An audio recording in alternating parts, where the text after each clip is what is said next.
Okay, let's just get right into it, because independent artists are quietly losing thousands of dollars to their music distributors, and it's happening in the exact revenue stream you're probably overlooking.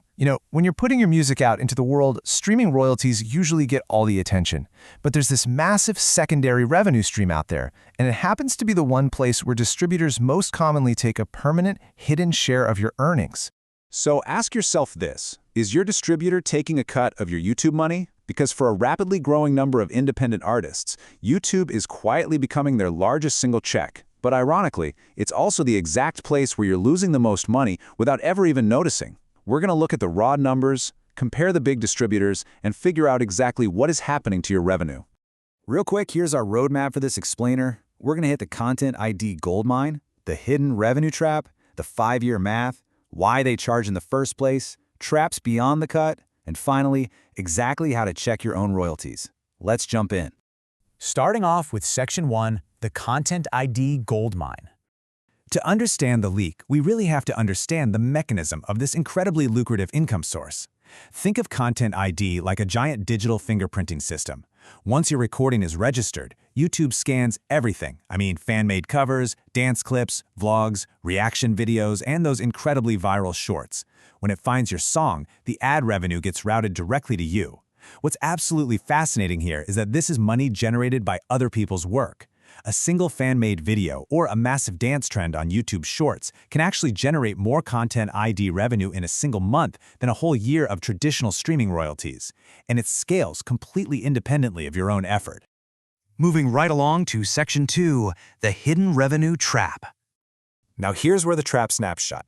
Most major distributors do not give you YouTube Content ID for free. Let's look at the breakdown.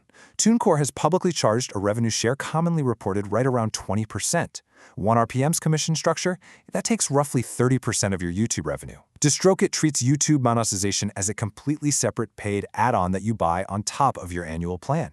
Meanwhile, you have services like the Black Turn that include Content ID for free with a 0% cut. Just look at 1 RPM. Their 30% cut is actually double their standard streaming commission. The distributors know exactly how lucrative Content ID is, and they price it accordingly. You've got to pay really close attention to the semantics here. This is crucial. A distributor might aggressively market Content ID as included, with a nice big green check mark on their pricing page, while quietly taking a 20 to 30% slice of everything it earns. Listen to me. Included does not mean free. You always have to read the fine print to find the specific percentage number so you know what you're actually signing away. Which brings us to Section 3, the 5-year math. We need to visualize what that percentage actually costs you over time. Let's take a hypothetical artist whose catalog generates $2,000 a year from YouTube. Over a 5-year period, a 0% cut distributor leaves you with your full $10,000. Simple. But a 20% cut? That literally bleeds $2,000 straight from your pocket. A 30% cut bleeds $3,000. That is a massive chunk of money you just never see.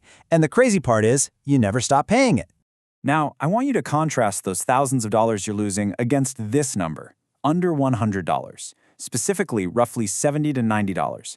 Why does that matter? Because that is the typical one-time fee it actually costs to distribute 10 songs for life on a platform that charges per release. You are literally comparing a one-time upfront cost of under $100 against a permanent 20 to 30% tax on a revenue stream that's just going to keep growing as your catalog grows. All right, let's flip the perspective for a second. Section 4. Why do they charge? Let's be totally fair here and examine the industry's justification for these fees. It is absolutely true that managing Content ID is genuine, resource-intensive work. Distributors have to maintain a direct, technical relationship with YouTube. They have to handle really complex claim disputes, manually deal with false matches, and manage release whitelisting. That takes human resources, and undeniably it costs them money. But, and this is a huge but, here is the core issue. The question isn't whether the work exists. The real question is whether a static workload should be priced as a permanent percentage of your growing earnings. Think about it. If your song goes viral and suddenly makes $10,000, the distributor's profit rises dramatically, and forever, even though their actual workload for that specific song remains exactly the same. Taking a percentage is a business model choice on their end. It is not a technical necessity. And unfortunately, it gets a bit messier. Section 5. Traps beyond the cut. If you aren't paying close attention, the rabbit hole of hidden terms goes way deeper than just the headline percentage, and you could fall victim to these 5 specific traps. First, is Content ID on by default, or do you have to manually opt in? So many artists realize months later their music was never registered, meaning past claims earned absolutely nothing. Second, what happens if you try to leave? Your registration has to be released cleanly, or your new distributor is going to face conflicting claims. Third, ticket-only support. That can turn a simple 2-day false claim fix into a 2-month nightmare. Fourth, does the cut actually apply to YouTube Shorts? Shorts are a massive, growing share of income, and you have to confirm they are explicitly covered. And fifth, you gotta watch out for sneaky separate fees just for release-level art tracks or topic channels. So, what is the actual gold standard here?